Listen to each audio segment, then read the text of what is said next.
We're going to catch up with our friend here, Phil Simms, here in a second. He's going to join us coming up here. So we'll talk some NFL football with him. One thing that we didn't bring up, we kind of brought it up with Zander a little bit. That is the Barkley carries. Are you concerned moving forward here about his carries? Because when he was in New York with the Giants, he never had over 290 carries when he was in New York with the Giants. And I'll tell you something, man. I don't really know how that's being looked at now with Barkley and what he's doing. I know John Mara very well. And I know Wellington well. I grew up with Wellington and Andy Robustelli. Andy was the general manager of the team. I think he may have even drafted Phil. And my uncle, I think George Young may have drafted Phil. I can't remember that dynamic, but I know Andy was there. And I think John McVay was the previous coach before not Parcells, for Ray Perkins, who was my coach in Tampa and who drafted me, got the job. So Phil was the first of the pieces that got put in New York. And I saw John Mara talking, going, please don't let that guy go to Philly. And I wonder what Phil looks at that. And some would say this, that Joe Schoen did the right thing by moving on from him, because would Barkley have helped that team right now? We talk about it in Philadelphia all the time. Would Barkley have helped the current Giant team win more games? I don't know, man. I don't think giving away MVP candidates is something that Phil's about here. So without further ado, let's bring my good friend in, who, by the way, he's doing this wounded. He is Phil Simms. Phil, how you doing? Holy cow, crutches and all, right? Yeah, nothing broke, just some skin problems, and they worked on my leg, and it was rough, and I'm recuperating. It's a little better today, so all good here. So what's going on, big man? You tell me, Phil, how are you looking at this now? You work in New York. You're around that franchise all the time. You're around those people now. When you're watching what Barkley's doing right now, how does that make the Giant organization? I have such great respect for the Maras. I know I do. Man, this can't be going down well right now for them and with that organization. Well, I would say this. I heard your comments. Would it help the Giants win more games this year? Sure, it would have. I think he could be the difference in easily 3 to 4 games when you talk about his skill. You know, Bill Parcells always said, who do you want? Do you want a running back that can block, pick up the blitzes, get you some tough yards? Or do you want the guy that if you give him the football, he's always capable of going 80 yards? And so that answers the question about Saquon Barkley. But, Philadelphia was in a good spot as far as money, everything else involved. Really, really good offensive line and a Super Bowl contending team without a doubt. And the Giants, you know what it's all about, Dan. It's money, when to give it, the cap, what's the future, all those things involved. And so they let Saquon go, and it's worked out great for him, no doubt. He really has been special when you watch him with the Eagles this year. You know what, though, Phil? You tell me if I'm off base on this. Man, when I'm watching him play right now, I didn't see that in New York. I never thought he lived up to the second draft choice that they took with him out of Penn State. I thought he was a good player there, but isn't this more of a testament of the organization not building a football team around him? Because, Phil, this guy's a completely different looking dude. If he's drafted by the Eagles, in my opinion, he's a guy knocking on the door on Canton. I mean, they just didn't build a team around him. Am I wrong when I say that? Well, listen, that anytime you're dependent, first off, he did have some tremendous explosive plays with the Giants. Maybe not as it wasn't to the forefront that we see now. Think a couple years ago, him and Daniel Jones led them to a playoff game. They beat the Minnesota Vikings in Minnesota, and both of them were big reasons why they won that game. But when you talk about this, running backs, they're not quite the same as quarterbacks, but they need the help of the people around them big time. And quarterbacks can't do it without protection. And running backs, no matter how great they are, they need a semblance of blocking to give them a chance to have these great plays. And when you give Saquon those chances, he can take advantage of it because, man, I did the Eagles game on radio down there when they played the Giants. And when he took that one carry around left end, the center, I'm drawing a blank on the center for the Cam Jurgens. Yeah, he pulls around there, makes a great block, and they're gone. And I was like, wow, the center just taken right over for Jason Kelsey, groomed for him 3 years into the business, and look at him. And then, of course, Saquon has changed. He is the difference maker in that team. He's made them, without question, I think, the favorites to win the Super Bowl. Wow, that's great to hear. I'm going to get one last question on New York. Do you believe that they're going to go? I mean, you look into the draft, they got Cam Warren from my school, the University of Miami. You've got Shador Sanders. The kid Musmeyer, I don't know. He could be maybe a third rounder somewhere in there from LSU. You've got another kid, the Gabriel kid, potentially from Oregon. In your opinion, Phil, will they go into the market? Because if I look at Sam Darnold and I look at Baker Mayfield and I look at some of those reclamation projects that you see, look at Sam Darnold. This guy's on his fourth team. He's a journeyman. He's 12-2. He's going to throw for 35 touchdowns this year. I mean, do you look at the draft and think the Giants go young in the draft, or do they go for a veteran guy? Because I can't believe how great Mayfield's playing the last 2 years. I mean, he's going to throw for 42 touchdowns this year, Phil. I mean, he's completely changed his career around. How do you think New York handles the quarterback position moving forward? Well, threw a lot out there. So whatever I missed, bring it back to me, because I want to talk about all the things you just said. One, the Giants, first off, they got to be number 1 or 2 in the draft order, probably, to get these quarterbacks. I'm not sure who the third team would be. I know the Giants and the Raiders, without question, they want to New England at the top of the draft. That's one thing. So when you look at Baker Mayfield, Sam Darnold, Geno Smith, start looking at all these guys. It wasn't working for them. And I just go to this point always. They all had the talent to be franchise quarterbacks. They finally got in position where maybe it's experience, maybe it's growing up, but the talent, they got the chances to show their real talent and how it would work for good football teams. And look what we got. And, I think the Minnesota Vikings is talking about Sam Darnold. There's going to be a few teams out there, in my opinion, already. They're going to go try to get a veteran quarterback because they're pretty close. And one of them is the Indianapolis Colts. And I'm stealing that from Colin Cowherd, who said it on TV. I said, you know what? That's a good thought. I love that. And the other team that I think wants to make a big change their franchise, change who they are, what they do, would be the Tennessee Titans.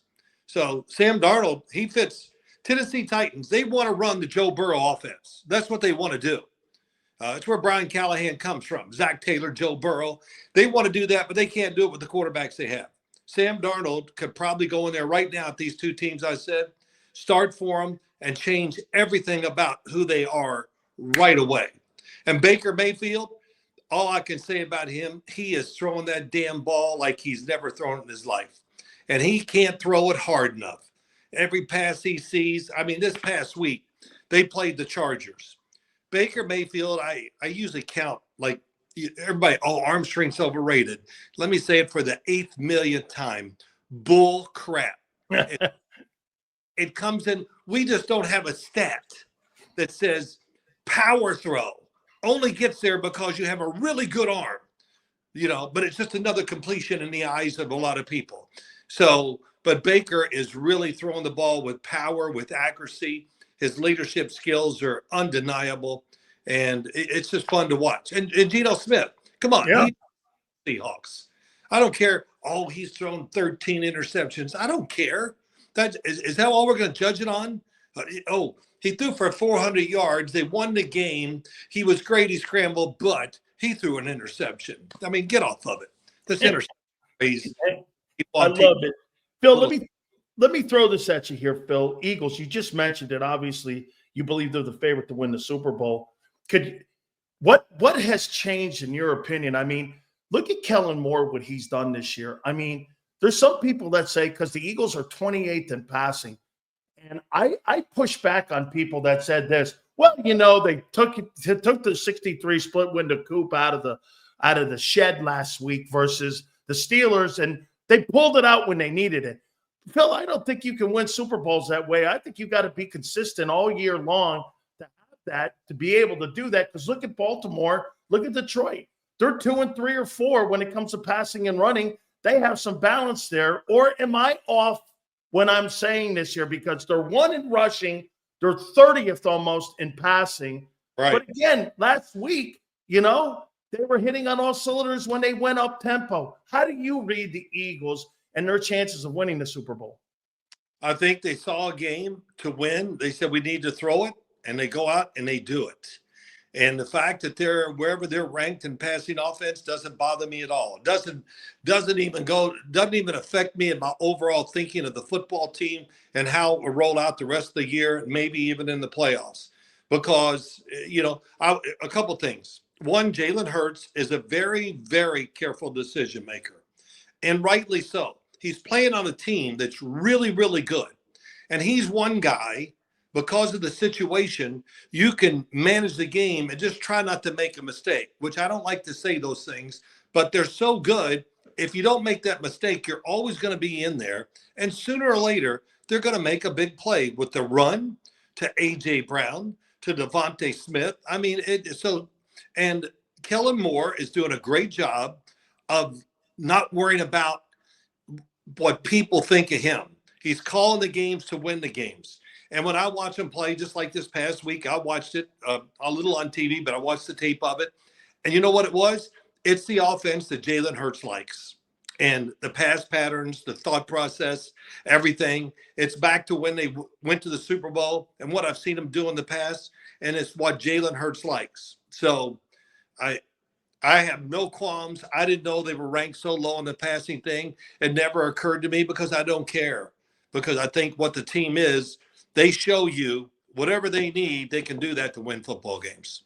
How about this, Phil? Jimmy Johnson came on the program and said this. There's coordinators that want to put big numbers up, Sure. big points up. Then there's coordinators that want to win ball games. And, you can see the difference here. I mean, he's got a 10-game winning streak. He's 12-2. The passing game is what, like you said, I don't really care. He's won 10 in a row here. And Kellen Moore now is kind of the last 2 jobs he's been canned. Dallas and what happened, obviously they moved on because they got Harbaugh in there. So I don't know how you look at that. But, right. I mean, here's a coordinator right here that just said, hey, I'm looking to win ball games. I'm not looking to put giant stats up. Yeah, it's pretty funny when you say that. And Jimmy Johnson saying that too. And, becomes the job of the head coach to make sure when he hears play calls or see how the game is being managed, he can just say, hey, look, let's run the ball more. Let's do this and put your opinion on it quick. I love coaches who, of course, I learned under Bill Parcells almost everything I talk about. I can hear him right now. From the side, I'd be out in the middle of the field waiting for the play call to come in because we had a signal. And I could see Bill Parcells going, gosh, dang it. I'm cleaning it up. Gosh, dang it. Run the ball. And then I'd be on the sideline sometimes, and Bill Belichick would be, and he would go, look, I told you I want to do this.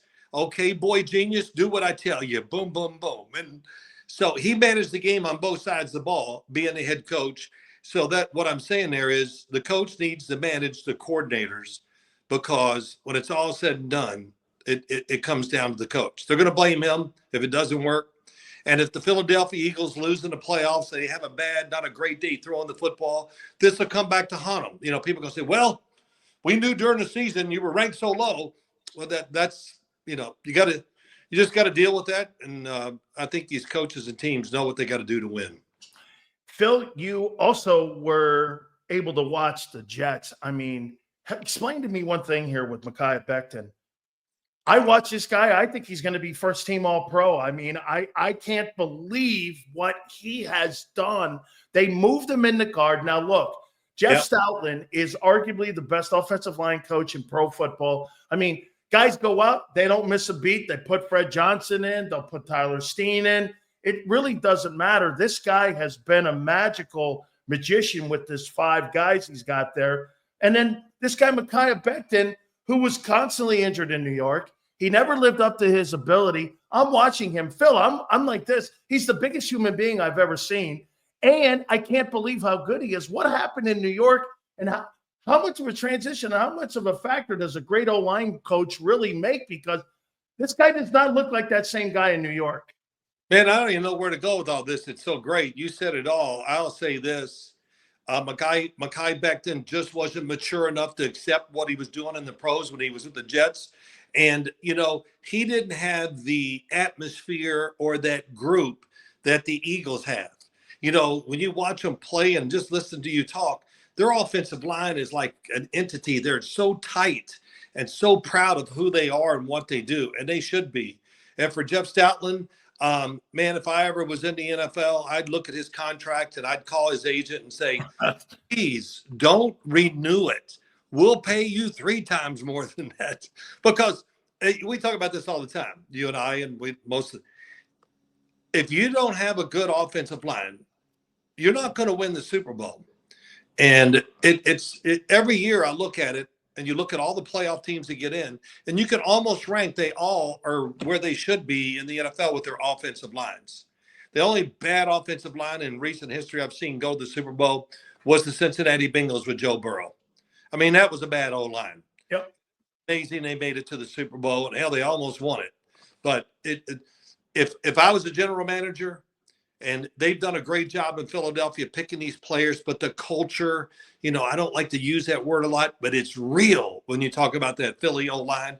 And Mekhi Becton, the last couple of years, there's a facility near my house that I go to and work out, and I've seen him in there like every day. And I just go, who is he? And I said, oh my God, just like you. He's so big. And I swear he looks like he's about 6'8", but he's big. I'm happy for him. And he's been putting it together. The Jets, they just couldn't take the chance on him again. So I understood that, but boy, did he go to the right spot. And you're right. I would think he's going to be in the all-pro voting for how good he's played. You know what? You mentioned Bill Parcells, and I always mention Jimmy because I played with him at the pro and college level. And he said this, even more than his coordinators. And what you just said, Phil, if you don't have the best offensive line coach, they're more valuable than coordinators, man. I mean, no matter who the coordinator is, those O-line coaches, Bill Callahan's of the world, the Jeff Stoutland's of the world. I mean, if you don't have guys like that, Howard Mudds, if you don't have people like that, man, I mean, you're just not going to go anywhere in the playoffs. You've got to have that guy. Is that right? I mean, you think the O-line coach is arguably more important than maybe some of even the coordinators in the league? Oh, I definitely agree with that 100%. I really do. I hope they're compensated the way they should be too, and it's everything. Running the ball, pass protection, and again, just being that group that's together, that communicates. They like hanging around with each other, and they got a little something to them. And, I hate to always do it, but I think back to my career, and I probably had 2 offensive lines.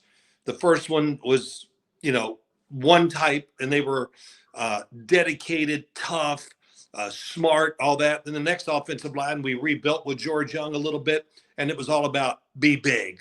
We had these big guys that could really play, and that's how you win Super Bowls. That's why we won. I mean, our offensive line was unbelievable, especially in the first Super Bowl. There was every game. I mean, I did get hit more than I wanted to get hit. I remember Jim Burt telling me Bill Parcells likes guys with big asses. I think we could say that on the TV here, but yeah. he likes guys with them big hips, and he goes, that old line that the Giants had, man, there were some big boys there in there. So I'll get this to you for it. But the number one thing that I got yelled at a lot at practice, of course, but every single week, he was on that offensive line more than anything on the team, because he knew we needed them to be really good so the whole team could really execute what we were trying to accomplish. Hey, Jumbo, man, this ain't Michigan State. Yeah, hey. Jumbo, he's the perfect guy. He was big, he was talented, he was athletic, and I'll never forget, we're playing the Dallas Cowboys overtime. The winner gets the number 1 seed. It's everything, the last game of the year. He can't go in the game because his back, he's laying on the ground. And I walked over to him and said, big man, I'm sorry, but man, we can't win this game without you. Hmm. He rolls over, he gets up and he goes in, and we still lost, but it illustrates him, what our offensive line was as a group at that time, and how much it means to him too. This weekend, the Eagles are playing Washington, and I know a bunch of folks in there. Doug Williams is an executive in there, and boy, I'll tell you what, Cliff Kingsbury, man, he goes in there and he takes Jaden Daniels, and I got to tell you, we had Herm Edwards on a couple weeks ago, Phil, and he played for him at Arizona State before he transferred to LSU, you know? Yep. And he just talked about the kid. He compared him to a modern-day Randall Cunningham because he thought he was like that athletic and how he could just do things with his legs and with his arm and how great he was in the pocket. Have you been surprised on how he's adapted? I mean, look, you know, here, how about this stat, Phil? I know you played in an era where the Washington had 10 wins every year, but this is a first 10-win team potentially if they win Sunday since 1991. And This guy has changed that landscape around so much. Have you been surprised with what they've done with him in Washington? Oh, well, sure. I'm surprised. I mean, to turn out as good as it has so far, I didn't expect that. But Jaden Daniels, I was confident, you know, early in his senior year after watching him that he was going to be a very high pick. And I said, I saw the numbers early, and Bill Cowher always says to me, he goes, "You said he was going to win the Heisman Trophy like in week 2." And because they were running a great offense down there at LSU, it's not a duplicate of what he's doing under Cliff Kingsbury, but it was about making decisions, moving in the pocket, everything that he's doing now. And I think he's a mix between Randall Cunningham and Michael Vick. You know, smooth like Randall Cunningham, but explosive like Michael Vick. But he just makes it look easier. He really does. When he runs, he ran in the SEC, he ran away from everybody. And he's running away from people in the NFL. And I remember he won the Heisman Trophy. He came into our studio at CBS, and everybody's like, you know, grabbing him. And you know how men are. They're putting their hands checked out. And I said, "Man, how you doing? Blah, blah, blah." And I said, "Has everybody said something to you about your weight?" He goes, "Yeah." I said, "Don't listen to him. Your weight is be normal. You don't want to build up. Be who you are. And you're meant to be this way." And I said, "I just trust me. As you get older, you're going to pick up the weight. You don't have to worry about that." But his personality, even around us, he was so relaxed and such a different guy. And I can see where he doesn't have to really talk to his teammates. They all look up to him, admire him. And that's why he's a really good quarterback. And he's a good leader too. There's no doubt.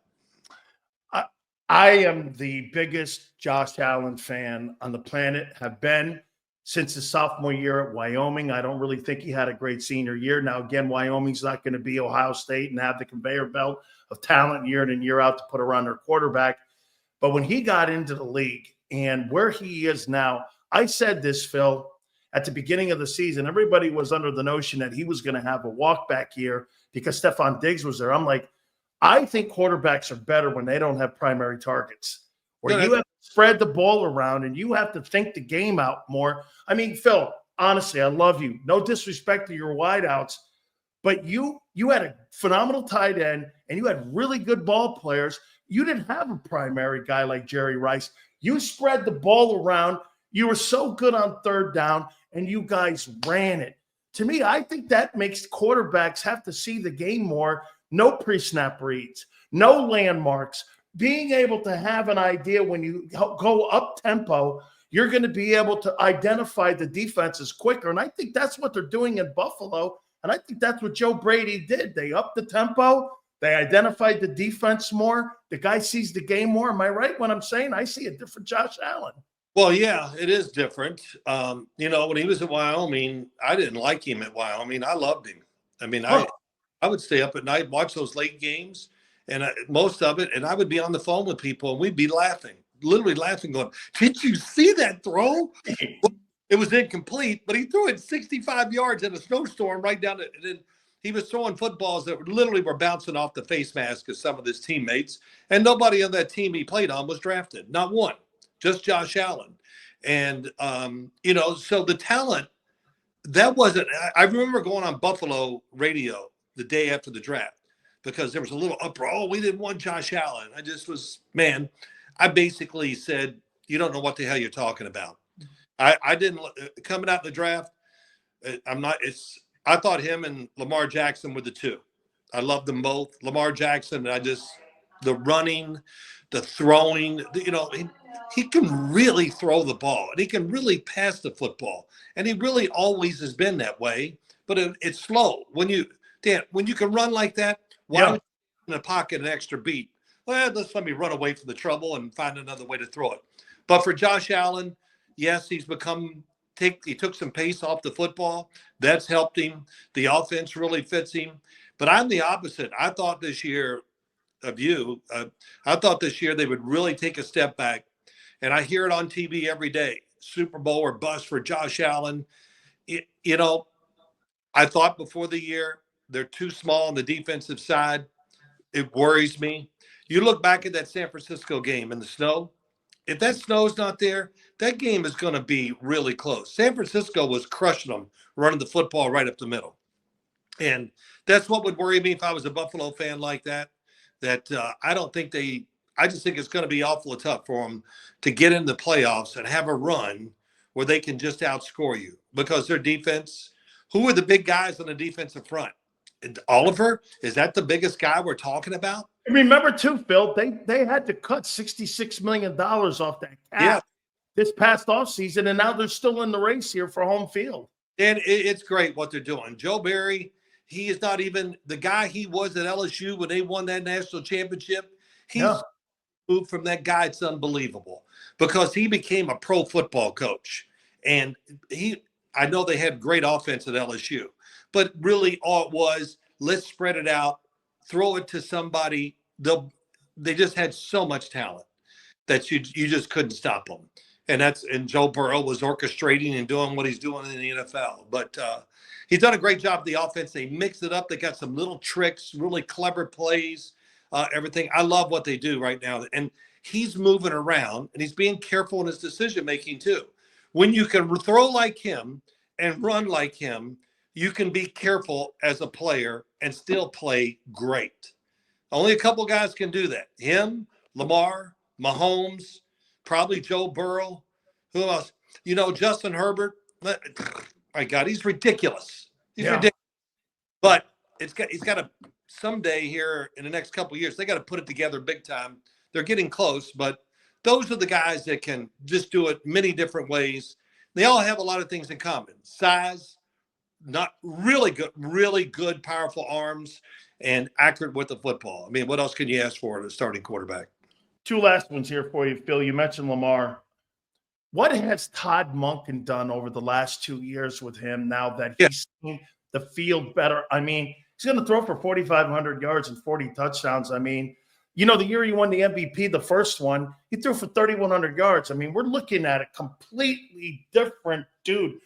And when I watch him in games like I watched him against the Eagles, man, sometimes I think he gets away from running the ball sometimes where he needs to. He's trying to be a pocket passer still. He's such a competitive guy that he wants to carry the team on his back. I'm not calling it hero ball, but, he's such a competitor.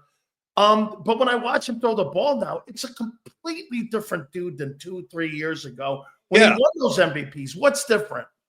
Well, it's the teaching of the offense and how he's changed too.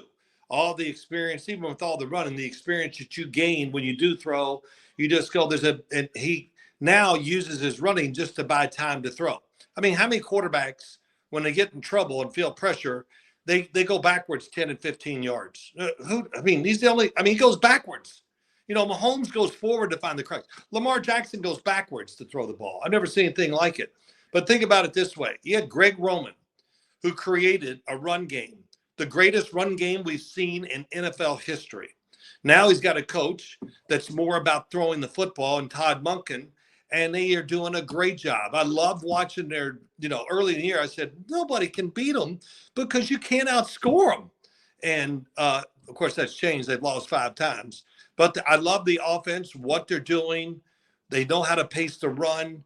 And the passing game, they got all the bells and whistles, and they got the talent too. So, and Lamar, I'll say this, everybody, Josh Allen's going to win the MVP. I think it's going to be Lamar. We still got 3 games to go. Yep. He never fails to put up big numbers. And Josh is putting up big numbers too, but I don't have the confidence in that offense and team as much as I do the Baltimore Ravens. You know, I'm going to end it here with Mahomes. I mean, Phil, you know how hard it is to win back-to-back anything in the NFL, let alone games, Super Bowls. Now you're going for a third one. His worst season in the last 5 years is better than 95% of the best quarterbacks in the game, and they're 13-1. I mean, Andy Reid again, Steve Spagnuolo on the other side, 4 rings on that defensive side. You know, Phil, I said this. I go, you want to win a Super Bowl? Here's what the dynamic you have to have. You have to have the general manager, Brett Veach, great talent evaluator. You have to have an offensive guy and Andy Reid, and you got to have a great coordinator, and you got to have lines. Are you sold that it's them versus everyone still to win that Super Bowl? No. No, I'm not. I mean, I think right now, I almost feel like they've backtracked a little on the offensive side. You know, Mahomes, the pass protection, I don't think there's enough trust. So he's looking to move almost before he finishes his drop or his fake and play action passes. And, you know, then we talk about the receivers. There are plays that nobody gets open, but I do see a lot of plays that are open. And I see plays that I know where he's supposed to read, but he doesn't give it time. And there's big plays to be made. Just like this past week, they played Cleveland.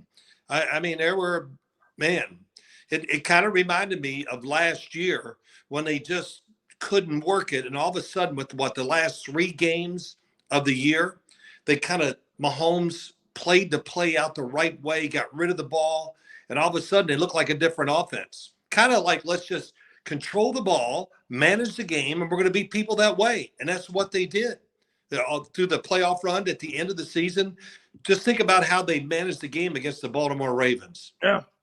In the championship. It was magnificent. I said, that just shows you they're willing to do whatever it takes to win. But I think they're back in that spot again, Dan. I'm a little worried about the offense. The offensive line, of course, talked about a lot. But I'm just worried about it that it's just not executing the plays a lot of times the way they've drawn it up. Phil, I can't thank you enough, man, for finding time and playing hurt here for me today. Thank you so much for doing this, brother. I love you to death, man. I appreciate you so much. And again, man, thank you so much. I know. Hey, tell Boomer I said hi, by the way. I tell him to go to hell is what I'll tell him. Phil, thank you, my friend. Yeah, thanks for having me on and everything. Hope to talk to you soon. You got it. The great Phil Simms, Super Bowl MVP. We love him so much. Absolutely great. Make sure you check him out, too, if he's up in the New York area. We absolutely love Phil Simms. Don't forget, too, our great friends at BetUS. Guys, have to end it with this here, too. Make sure you team up with our friends at BetUS for the YouTube 150. Number 2 and 3, when your sign-up bonuses are 125%, the YouTube 150 is 150% of your sign-up bonuses for $2,000. If you're into crypto, that is 200% up to your $2,000. Go to betus.com.pa. That's betus.com.pa. 24/7 personalized service, 365 days of the year. Live wagering on all major games. Go to betus.com.pa. That's betus.com.pa. And I appreciate everybody here today. Thank you guys so much, man. I can't thank you enough. We're working on still some more guests. I love the fact we were able to get on everybody today. Football Friday is tomorrow. Make sure you hit the like button. Big Z, Big Zander. We appreciate everybody. Big Joe, 2 to 6 tomorrow. And we shall see you on the flip side.